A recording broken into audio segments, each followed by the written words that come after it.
Deaconess Akinleye come for Ecuador. Abiyamọ rere okú yedu. Okú àjọ̀dún orí kádùn. Ẹ̀mí rẹ̀ yóò ṣe púpọ̀ ọdún láyé. Nínú owó, nínú ọmọ, àlàáfíà, òun àìkú baálẹ̀ ọ̀rọ̀. Abiyamọ rere o. Màámi mo ní ọmọ bínú pé mo bá ọ láyé mo pe ọlọ́rúkọ. Mẹ́bọ́rúkọ là á pé ládéládé. Orúkọ là á pé lóye lóye ojàre. Màámi òjòjò níṣòwò kó má lè nàjà kókókó lárọ́ tá lé. Àjíǹde ara yóò túbọ̀ máa jẹ́ fún ọ. Ọ̀kàndínlọ́gọ́rin ọdún lórí òkè èpẹ̀ kì í ṣe kéré mi o.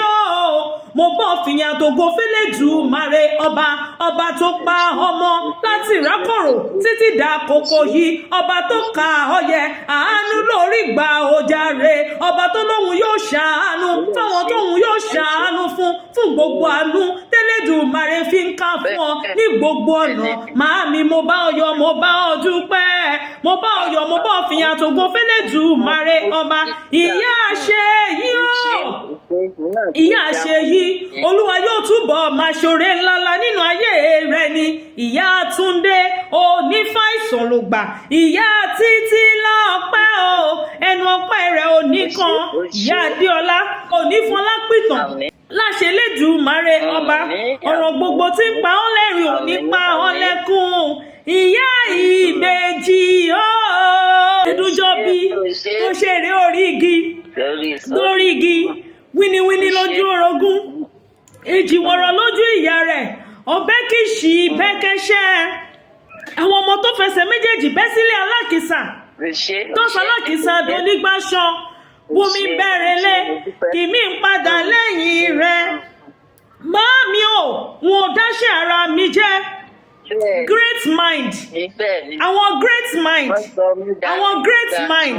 àwọn lọ́ni wá bá wọn kábíyàmọ rere wọ́n ní wá bá wọn kábíyàmọ tòótọ́ wọ́n ní wá bá wọn kábíyàmọ tí ìhàgà bọmọ wọ́n ní wá bá wọn kí ìyá onínú re aláyé re oníwà ire abiyamọ rere wọ́n ní wá bá wọn kí wọ́n ní wá bá wọn kí disciplinarian to the core ojàre màmá tó máa ń bọ́mọ̀ wí pẹ̀lú ìwà òtítọ́ wọ́n ní wá bá wọn kí màámi ọkọ ọdún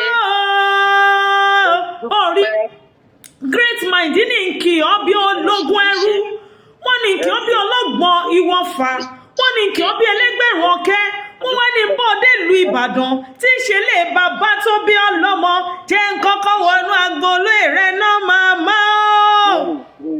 Ilé o ará ìrẹsà dúdú lẹ́gbọ́n pupa lábúrò ọmọ fẹnisẹ́pọ̀ wọn fẹnisẹ́pọ̀ mẹ́bọ̀ òun ló bẹ̀rẹ̀ rẹ̀ sá nínú ó yá wọlé òbẹ pọ́ mi níyàmọ̀dé lára ọmọ kan lè yan bẹ́ẹ̀gì o tọ́pọ̀ kí lè bàbá tó bí ọlọ́mọ ọmọ Ìbàdàn nílé Olúyọ̀lé ọmọ àjò orosùn ọmọ àjẹgbíyàn fi karahun fọ́rímù ọmọ ẹ̀gbọ́n sẹ́sà ogun tí ò ní sá ọmọ agbóyàyà máyà Ìbàdàn ìlú Òjò ìlú Àjàyí ìlú Ìbíkúnlẹ̀ ìlú Ògúnmọ́lá àgbàlá Ògúnmọ́lá nílé bàbá tẹ̀yìn ó jókòó bàbá lómi ìlọ ẹ̀rí àgbàlá Ògúnmọ́lá ti tó kókó ó sáré Ìbàdàn ẹ mèsì ọ̀rọ̀ ẹ̀yin ogan rárá ẹlẹ́yẹlé lómi títẹ̀ ẹ̀rọ tọmọ lọ́yìnbó yín mú Deaconess Akinleye wọn láṣẹjìrẹ lomi abúmúbúwẹ